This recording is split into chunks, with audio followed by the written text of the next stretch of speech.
تمرين 56 الصفحة 69 من المطبوع المدرسي.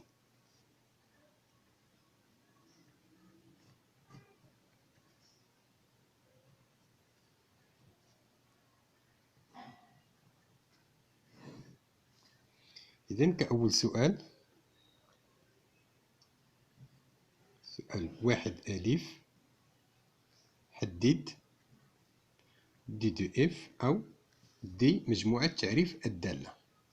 إذن نحاولوا نجاوبوا على هذا السؤال هذا، من بعد ندوزو السؤال الآخر.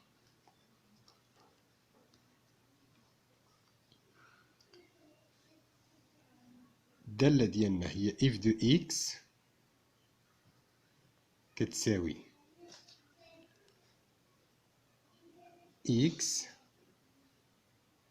تبان اكس زائد 1 ناقص جذر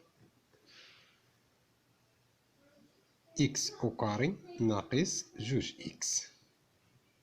إذا باش تحدد مجموع التعريف ديال هاد الدالة تساوي مهما يكون إكس ينتمي ل R، بحيث ما بداخل هاد الجذر هذا اللي هو إكس أو كاري ناقص 2 إكس سيكون عدد موجب أكبر من أو يساوي 0. بمعنى نجيو دابا نشتغلو على هذا. عندنا إكس أو كاري ناقص 2 إكس أكبر من أو يساوي 0. إذا أصبحت لنا هذه على شكل متراجحة من الدرجة 2. إذا نحاولو خصنا نديرو لها جدول الإشارات باش يمكننا ندرسو إشارة هاد العدد اللي هو إكس أو كاري ناقص 2 إكس. إذا إلا حاولنا نعملوه على هاد الشكل تولي لنا إكس عامل لإكس ناقص 2 أكبر من أو يساوي 0. ونحاول ندير جدول الإشارات ديالي هنا باش يمكن لي ندرس إشارة هاد المتفاوتة هادي. ناخد هنا إكس العدد إكس ناقص 2 و إكس أو كاري ناقص 2 إكس. إذا نكمل ديالي عادي. موال لانفيني بليس لانفيني هادو الأوائل.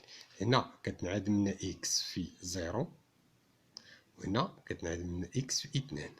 إذا 0 وهنا كذلك 2 ديال هاد المتفاوتة هادي. وهنا إشارة اللي سابقة إكس هي موجبة، موجب سالب، موجب سالب سالب.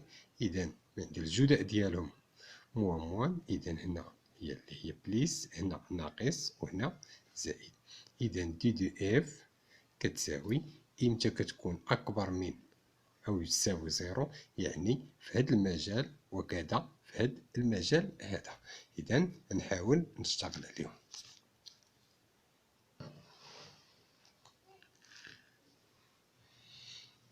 إذا المجال من كيبدا من موال لانفيني. ديما كنعرفو حنا في موال لانفيني ولا بليس لانفيني كيكون المجال مفتوح. هنا أو تساوي دونك الزيرو عدد داخل اتحاد من العدد 2 حتى بليس لانفيني، لأن أو تساوي إذا المجال كيكون أكبر من أو تساوي إذا المجال يكون داخل من جهة 0 وكذا من جهة العدد اللي هو 2. إذا نمشيو للسؤال آخر، التتمة ديال التمرين، سؤال آخر اللي غنشتغلو فيه على. إذا ناخدو السؤال 1 باء. احسب النهايات عند المحدات ديال دي دي اف. عند محدات احسب النهايات 1 باء واحسب نهايات الدالة اف عند المحدات.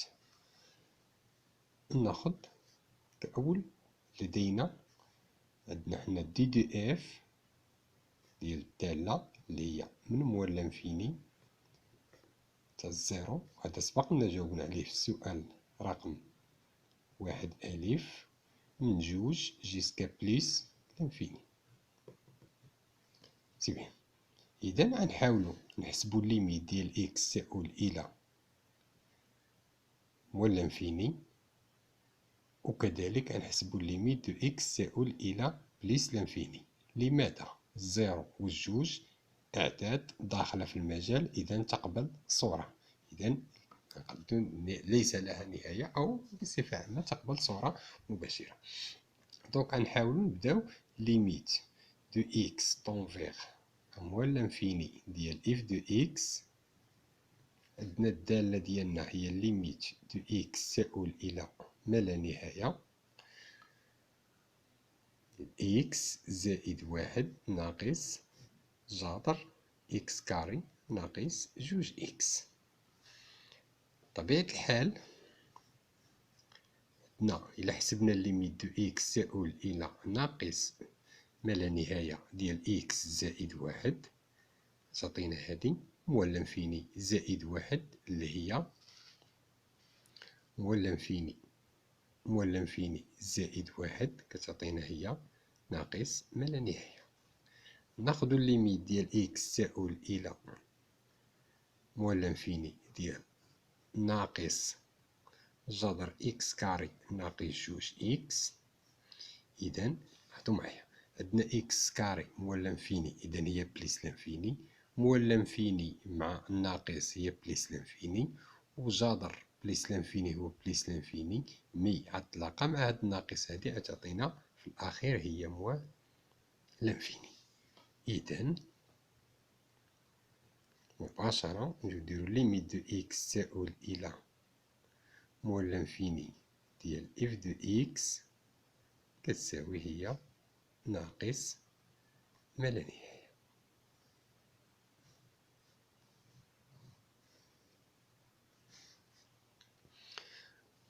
وهكذا نكونو حسبنا المحدة الأولى. إذا نمشيو دابا نحسب ليميت دو إكس طون فيغا بليس لانفيني ديال إف دو إكس. بطبيعة الحال عندنا ليميت دو إكس تؤول إلى بليس لانفيني، إكس زائد واحد ناقص جذر إكس أس اثنان ناقص جوج إكس. إلا خدينا هنا وجينا درنا التعويض المباشر هنا، غتجيني هادي بليس لانفيني موال لانفيني بليس لانفيني موال لانفيني شكل غير محدد. هادي عطينا هي بليس لانفيني، وهادي عطينا بليس لانفيني موال لانفيني شكل غير محدد. إذا كاين مجموعة من الطرق نقدر نعتمد عليهم، ولكن كتبان لي أسهل طريقة اللي نقدر ندير سواء المرافق ولا ندير التعميل، ولا كاين المهم مجموعة من الطرق يمكن الاعتماد عليها. نحاول نكمل. النهاية ديال إكس تؤول إلى بليس لانفيني إكس زائد واحد ناقص جذر إكس أس اثنان ناقص جوج إكس. إذا نحاول ندير المرافق ديال هاد العدد هذا.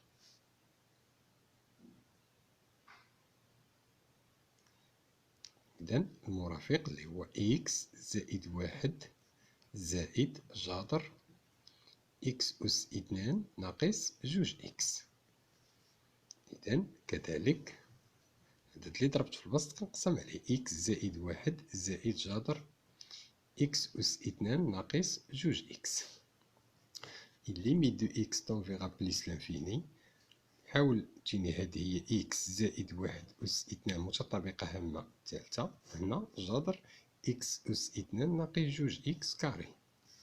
إذا كذلك نحاول نعمل ما بداخل الجذر بإكس، تجيني هي زائد القيمة المطلقة ديال الجذر واحد ناقص جوج على إكس. إكس تؤول إلى بليس لانفيني، نشر هاد العدد هذا شنو عطينا هي إكس أس اثنان زائد جوج إكس زائد واحد ناقص إكس أس اثنان زائد جوج إكس. هذا ناقص تدخل على العددين. كذلك نحاول نعمل هنا باش بإكس قالنا هي واحد زائد العدد واحد ما عندوش إكس، تبقى لنا هي واحد على إكس زائد جذر واحد ناقص جوج على إكس. إذا حطو معايا تختزل إكس كاري مع إكس أو كاري، جوج إكس زائد، إذا كالنتيجة هي إكس تعود إلى بليس لانفيني ديال 4 إكس زائد واحد على واحد زائد عفوا إكس عامل لي واحد زائد واحد على إكس زائد جذر واحد ناقص جوج على إكس. بطبيعة الحال هنا مازال ما حليناش المشكل، إذا خصني نتخلص من إكس في البسط وكذلك إكس في المقام. إذا شنو الخطوة اللي يمكن لي نتابع؟ نحاول ندير التعميل ديال، إذا نحاول نعمل بإكس. دونك هنا طون فيغا بليس لانفيني، نعمل هنا بإكس، تجيني هي إكس عامل لي 4 زائد واحد على إكس، وهاد العدد كامل مقسوم على إكس عامل لي واحد زائد واحد على إكس زائد جذر واحد ناقص جوج على إكس. إذا كحل أخير نختزل إكس مع إكس وتبقى لنا الشكل اللي نهائي ويمكن له يعطيني حل، هو 4 زائد واحد على إكس عدد كامل ديفيزي واحد زائد واحد على إكس زائد جذر واحد ناقص جوج على إكس.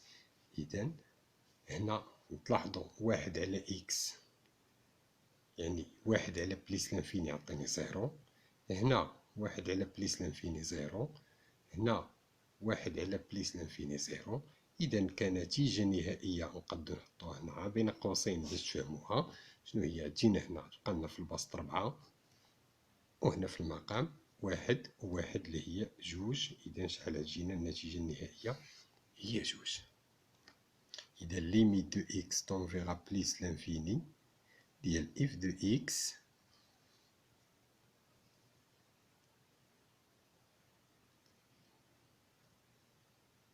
إذا ليميت دو إكس طون فيغا بليس لانفيني د إف دو إكس كتساوي العدد جوج.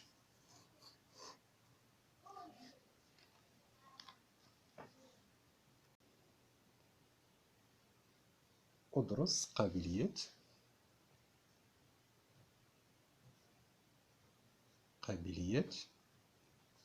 الاشتقاق.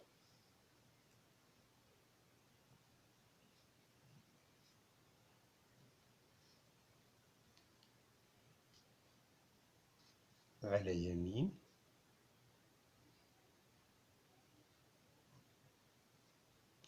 زوج، العدد زوج. إذا نحاولو نديرو دراسات قابلية الاشتقاق على يمين العدد جوج. إذا باش ندرس قابلية الاشتقاق على يمين العدد جوج، أول حاجة خصني نجي هنا نحسب الصورة ديال جوج، وأكيد نحسبها في الدالة.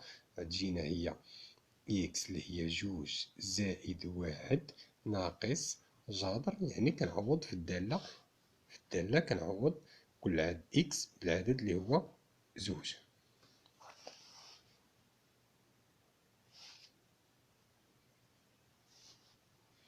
إذا هي إكس أس اثنان اللي هي جوج أس اثنان ناقص جوج اللي هي 4. إذا تساوي إف ديال جوج كذلك كتساوي لنا، نحسبو هنا 3 4 ناقص 4 هي 0، دونك غتجيني هي العدد 3. نمشي من بعد نحسب الليميت ديال إكس تؤول إلى جوج بحيث إكس أكبر من جوج ديال إف دو إكس ناقص إف ديال جوج. دابا نكون كنخدم بالخاصية ديال الاشتقاق أولا دراسة قابلية الاشتقاق ديال جوج. إذا تعطينا هي الليميت دو إكس تؤول إلى جوج، نقدر ندير هاد الكتابة أو ندير جوج بليس. إذا نعوض الدالة بقيمتها هنا، تجينا هي إكس زائد واحد ناقص جذر إكس أس اثنان ناقص جوج إكس ناقص الصورة ديال العدد جوج خرجت لنا هي 3 كامل مقسوم على إكس ناقص جوج. إذا التتمة ديالها هنا إكس إذا نحاول ندير التتمة ديال إكس تؤول ليميت دو إكس تؤول إلى جوج على اليمين، ناخد هنا إكس ناقص واحد على إكس ناقص جوج. بطبيعة الحال كما تلاحظوا معايا هنا إكس هرست الكسر هنا، إذا تجينا هي ناقص جذر إكس أس اثنان ناقص جوج إكس على إكس ناقص جوج. إلا اختزلنا إكس ناقص جوج، عفوا هادي جوج، إكس ناقص جوج مع إكس ناقص جوج غتعطينا هي واحد. إذا ليميت دو إكس تؤول إلى جوج بليس ديال واحد ناقص، نحاول هنا طونكو هذا جوج على اليمين، إذا قيم أعداد موجبة. إذا تجينا هنا جذر إكس، نحاول نعمل هنا بإكس ديال إكس ناقص زوج على إكس ناقص جوج، وندخل هنا الجذر أو كاري. إذا ليميت دو إكس تؤول إلى جوج بليس ديال واحد ناقص، نشرب كلشي داخل جذر واحد، ندير هنا إكس على إكس ناقص جوج، والعدد كامل هنا على إكس ناقص جوج أس اثنان. إذا نحاول نختزل إكس ناقص جوج مع إكس ناقص جوج، أخير نحصل على ليميت دو إكس تؤول إلى جوج بليس ديال واحد ناقص جذر إكس على إكس ناقص جوج. إذا إلا خدينا هنا وعوضنا تجينا هادي واحد، طمنا تجينا هاد العدد هنا عوضنا هي واحد، عندنا إكس على هي جوج، لاحظوا معايا جوج على جوج ناقص جوج اللي هي زيرو، وعدد على زيرو بليس اللي هي بليس معايا اللي هي بليس لانفيني. إذا هنا مباشرة عطينا، إلا حطيت هكا هنا تجيني واحد موان بليس لانفيني، إذا اللي غتعطينا هي موان لانفيني.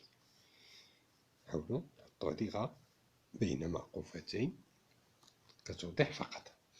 إذا نجي لهنا، بما أن ليميت دو إكس تؤول إلى جوج بليس ديال إف دو إكس ناقص إف ديال جوج على إكس ناقص عدد زوج كتساوي موان لانفيني. إذا ماذا؟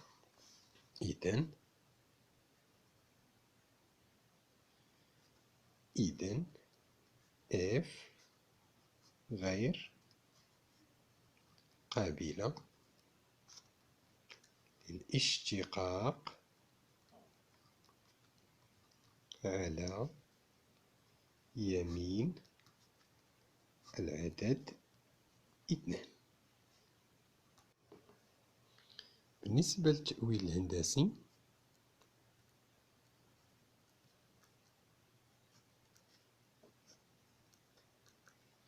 عندنا الدالة غير قابلة للاشتقاق. إذا سي دي إف أولا المنحنى إف يقبل نصف مماس يوازي محور الأفاصيل على يمين عدد زوج. وهكذا نكون درنا التأويل الهندسي ديالنا ونمشيو للسؤال. إذا السؤال زوج باء أحسب إف بريم دي إكس ثم أدرس إشارتها. إذا نبداو، عندنا حنا لدينا إف دو إكس تساوي إكس زائد واحد ناقص جذر إكس أس اثنان ناقص جوج إكس. ديال الدالة ديالنا اللي خدامين عليها من البداية ديال التمرين. إذا اف بريم دو اكس كتساوي اكس بريم، نحاول نبين هنا أكتر، واحد بريم ناقص جذر إكس أو كاري ناقص جوج إكس بريم. إذا كتعطينا هي إف دو إكس بريم تساوي اشتقاق العدد إكس هو واحد، اشتقاق واحد هو زيرو، ناقص وناخدو اشتقاق ديال الجذر هو كالتالي: باقي ما بداخل الجذر أس اثنان ناقص إكس بريم ما بداخل الجذر بريم على جوج جذر إكس أس اثنان ناقص جوج إكس. إذن إف بريم دو إكس تساوي هنا واحد ناقص، لا لاحظتو معايا واش دينا الناقص دخلنا هنا تتولي لنا هي ناقص، ندير هنا زائد، نحاول نقلب هاد العدد تولي هي جوج، ناقص مع الناقص زائد، وهنا ناقص جوج إكس، والعدد كامل جوج جذر إكس أس اثنان ناقص جوج إكس. إذن إف بريم دو إكس نحاول نشرح أكثر، نعمل هنا بزوج وعاد تختزل، تبقى لنا هي واحد ناقص إكس على جذر إكس أس اثنان ناقص جوج إكس. نحاول نوحد المقامات كحل أخير باش يمكن لي نلقى صيغة اللي تجيني سهلة في دراسة الإشارة. تنجذر إكس أس اثنان ناقص جوج إكس زائد واحد ناقص إكس. إف بريم دو إكس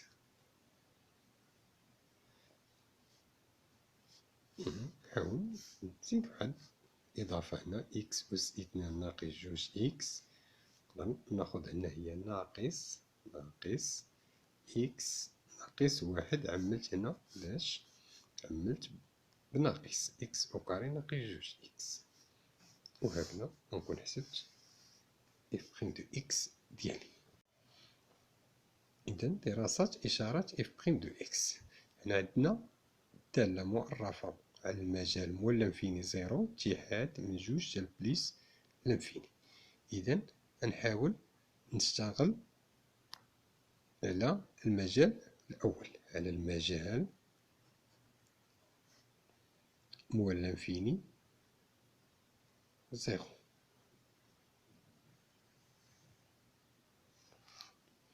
على هاد المجال عندنا إكس أصغر من زيرو، يعني ناقص إكس. كنحاول دابا تلاحظو معايا نأطر هاد الأعداد هادو، يعني ناقص إكس أكبر من زيرو، يعني واحد ناقص إكس أكبر من واحد وأوتوماتيكمون أكبر من زيرو. العدد أكبر من واحد راه أوتوماتيكمون أكبر من زيرو. إذا وعندنا جذر إكس كاري ناقص جوج إكس أكبر من زيرو. إذا من هادو شنو غنستنتج؟ إذا إف بريم دو إكس أكبر من زيرو على مول لانفيني زيرو. من بعد إذا على المجال جوج بليس لانفيني ناخدو إكس أكبر من جوج، ولدينا أكبر من أو يساوي جوج، لدينا إف بريم دو إكس سبقلنا وتعرفنا عليها أو حسبناها عفوا شحال كتساوي، اللي هي جذر إكس أس اثنان ناقص جوج إكس زائد، لا ناخدو ناقص إكس ناقص واحد، لا جذر إكس أس اثنان ناقص جوج إكس.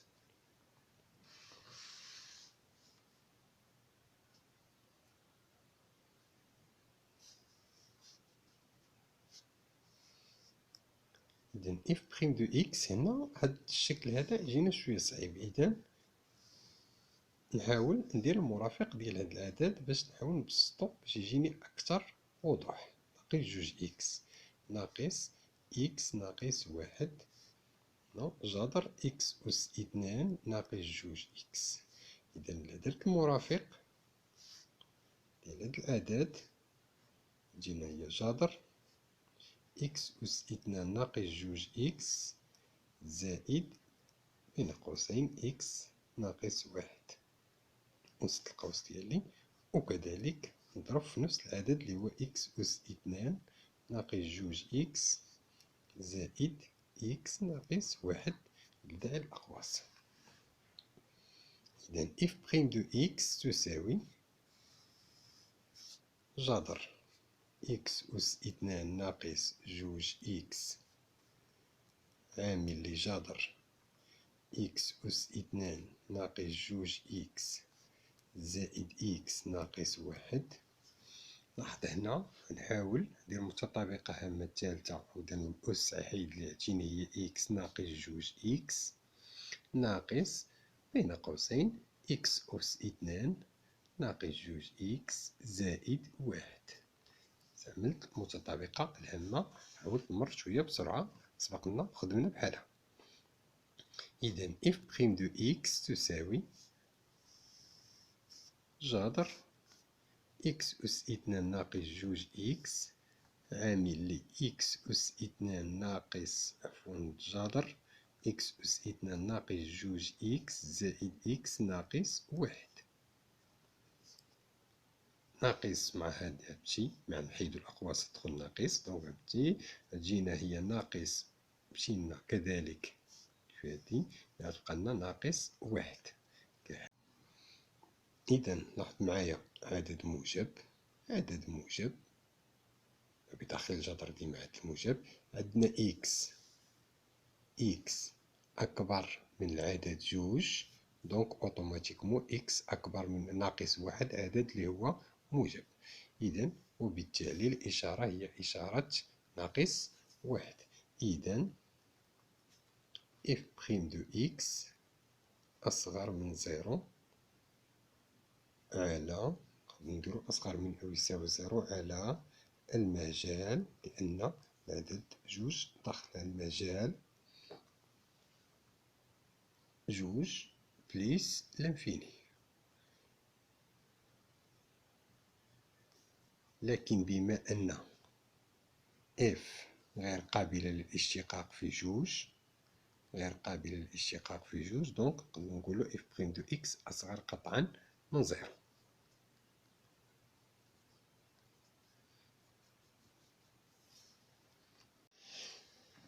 إذا لدينا حسب ما سبق أن ليميت دو إكس تؤول إلى موان لانفيني ديال إف دو إكس تساوي موان لانفيني. إذا ليميت دو إكس تؤول إلى موان لانفيني، ونحسبو ليميت دو إكس ديال إف دو إكس على إكس. إذا ليميت دو إكس تؤول إلى موان لانفيني نحاولو نعوضو ديالنا بقيمتها اللي هي إكس زائد واحد ناقص جذر إكس أس اثنان ناقص جوج إكس مقسومة على إكس. بطبيعة الحال أسهل طريقة كتبان لي في المرحلة هادي اللي هي إكس تؤول إلى ناقص واحد، نهرس عنديني إكس على إكس زائد واحد على إكس ناقص جذر إكس أس اثنان ناقص جوج إكس على إكس.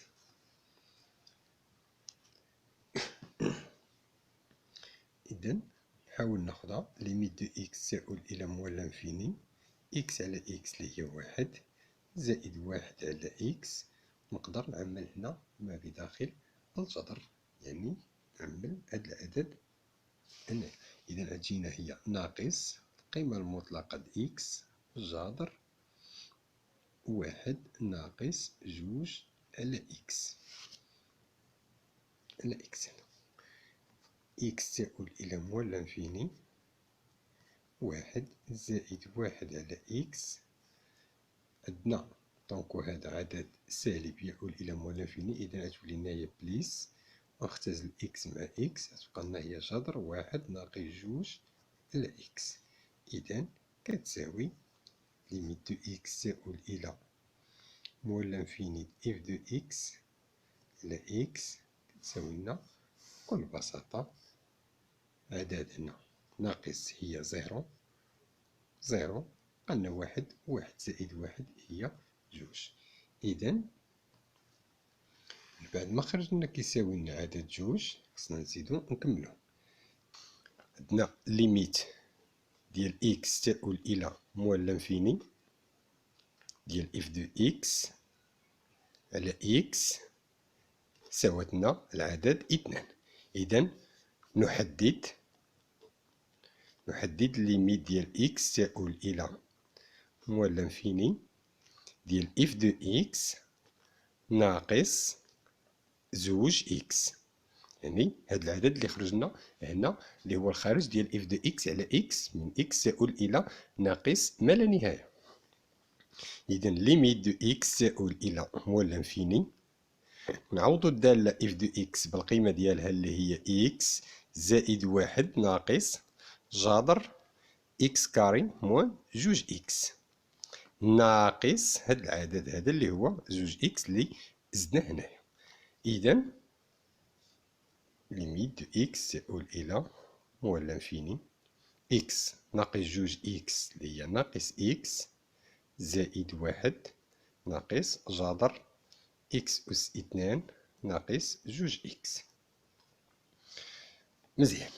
إذا ليميت دو إكس تؤول إلى موال لانفيني، نحاول نلقى الترتيب هنا باش ميعذبونيش في الحساب ديالهم، إكس ناقص جذر إكس أس اثنان ناقص جوج إكس. بطبيعة الحال ندير المرافق ديال هاد العدد هذا اللي هو واحد ناقص إكس زائد جذر إكس أس اثنان ناقص جوج إكس على واحد ناقص إكس ناقص هنا ندير زائد جذر نفس العدد اللي ضربت فيه في البسط كنضرب فيه في المقام اللي هو المرافق ديال العدد الآخر ناقص جوج إكس. إكس تؤول إلى موال لانفيني، تجينا هنا واحد ناقص إكس أس اثنان ناقص جذر إكس أس اثنان ناقص جوج إكس أوكاري على العدد اللي هو كالتالي واحد ناقص إكس زائد جذر إكس أس اثنان ناقص جوج إكس. وبطبيعة الحال إلا درنا النشر ديالنا ليميت دو إكس تؤول إلى موال لانفيني، نديرو النشر ديالنا على شكل متطابقة هما تجينا هي واحد ناقص جوج إكس زائد إكس أس اثنان ناقص إكس كاري زائد جوج إكس. واحد ناقص إكس زائد جذر إكس أس اثنان ناقص جوج إكس، جوج إكس. اختزل هذا مع هذا العدد مع هذا، إذا يبقى لنا الباقي هو إكس ناقص واحد، إكس تؤول إلى موال لانفيني ديال هنا واحد، واحد ناقص إكس زائد جذر إكس أس اثنان ناقص جوج إكس.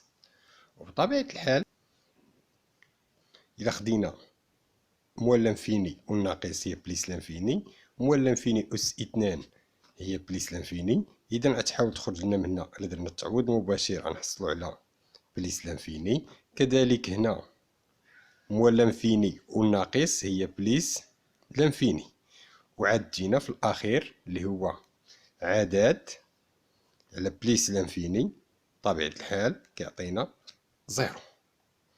إذا ناخدو هادي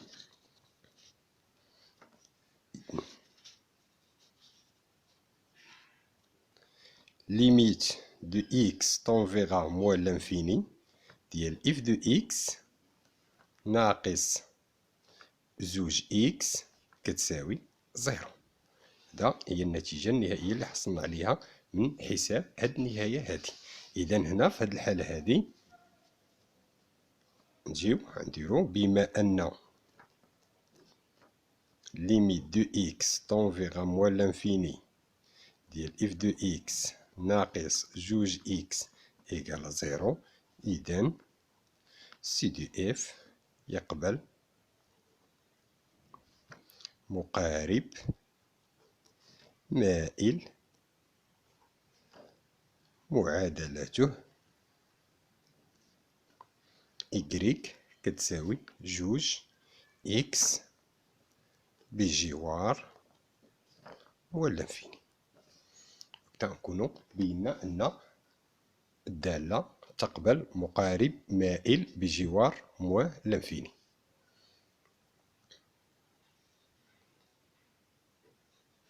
إذا نحاولو نديرو التتمة ديالنا. بين أن جي تقبل دالة عكسية على المجال جوج بليس لانفيني.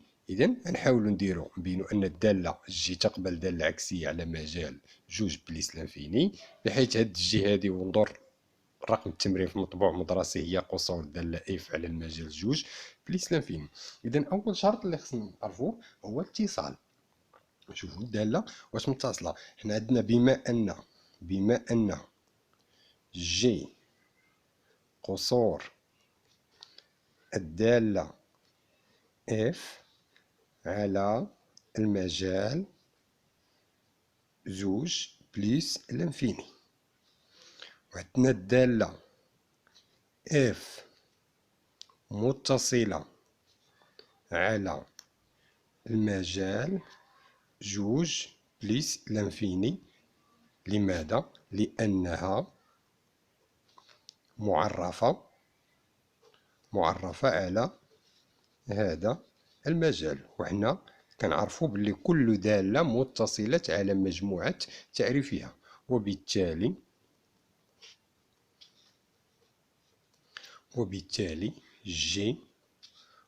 الدالة جي متصلة على المجال جوج بليس لانفيني.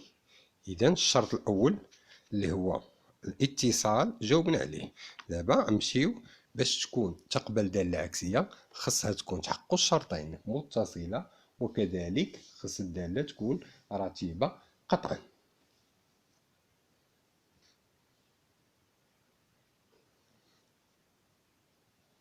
إذا الرتابة عندنا حسب ما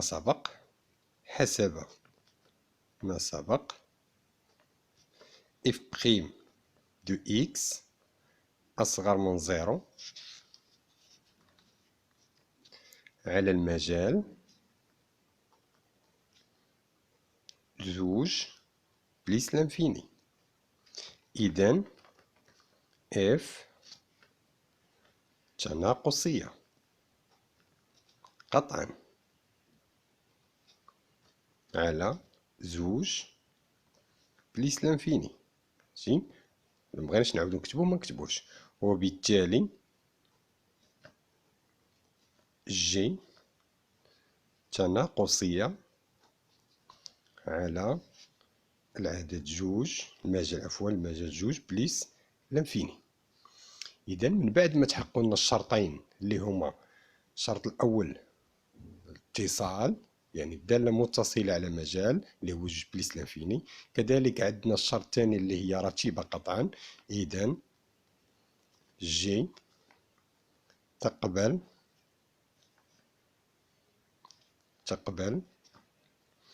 دالة عكسية جي موان زان دو إكس على المجال اللي هو جوج بليس لانفيني. نحدد المجال جي، يعني إذا نحدد المجال جي. الدالة عندنا تناقصية كيساوي لنا هو اف الصورة ديال المجال زوج بليس لانفيني، لأن الدالة تقبل دالة عكسية على هذا المجال هذا. يعني جي تساوي طونكو اف تناقصية. إذا تجينا هي ليميت دو إكس طون فيغا بليس لانفيني ديال اف دو إكس و اف ديال العدد زوج، وكنحسبوهم في الدالة العادية ديالنا الأولى، وكنحصلو على هذا ديجا حسبناه ليميت ديال بليس لانفيني ديجا حسبناه، وصلنا كيساوي لنا جوج حسب ما سبق، ونحسبو الصورة ديال العدد تا هي راه ديجا حسبناها، اللي كيعطينا هو 3. إذن هذا هو المجال جي كيساوي لنا 2 3.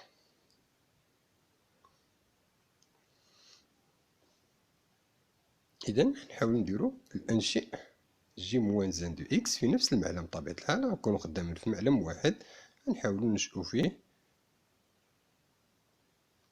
الدالة ديالنا عادية. تحاولو تاخدو واحد القياس خاص بكم اللي يناسب.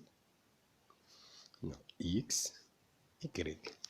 إذن نحاول، عندنا الدالة حسبناها ديجا، عندنا ناخد 0 1 مثلا 2 العدد 2، وعندنا الدالة كتقبل لمقارب اللي هو عمودي مار من 2 بجوار بليس لانفيني، هو المقارب العمودي عمرنا من 2. وعندنا كذلك الدالة تناقصية، وعندنا واحد المقارب اللي هو مائل اللي هو إكريك كتساوي لنا 2 إكس بجوار موال لانفيني. إكريك نديرو هنا ناقص 1 ناقص 2 ناقص 1 ناقص 2. إلا حسبنا الصورة ديال 0 غتعطينا هي 0. إلا حسبنا الصورة ديال العدد 1 أولا نحسبو الصورة ناقص 1، الصورة ناقص 1 غتعطينا هي ناقص 2، دونك غيتقاطعو لنا هنا فوالا. إذن والمستقيم هذا هو المقارب المائل بجوار موال لانفيني. فوالا غنحاولو نرسمو واحد المستقيم اللي المعادلة ديالو إكريك كتساوي إكس بمعنى 1 1 0 0 إي انسي دو سويت بهذا الشكل هذا. كنحاول نرسم داك المستقيم كيمر بهذا الشكل هذا. هذا مستقيم المعادلة ديالو إكريك كتساوي إكس، وعندنا الدالة تناقصية، وكذلك عندنا مقارب هاد 2 هنا فوالا أفقي. إذن هذه الدالة التناقصية بهذا الشكل هادي سي دو إف، يعني المنحنى ديال الدالة إف. غنمشيو دابا للدالة العكسية. نشوفو وحنا كنعرفو بلي كتقبل الدالة العكسية على واحد المجال اللي هو من 2 حتى لبليس لانفيني، والصورة ديال هاد المجال هي 2 3.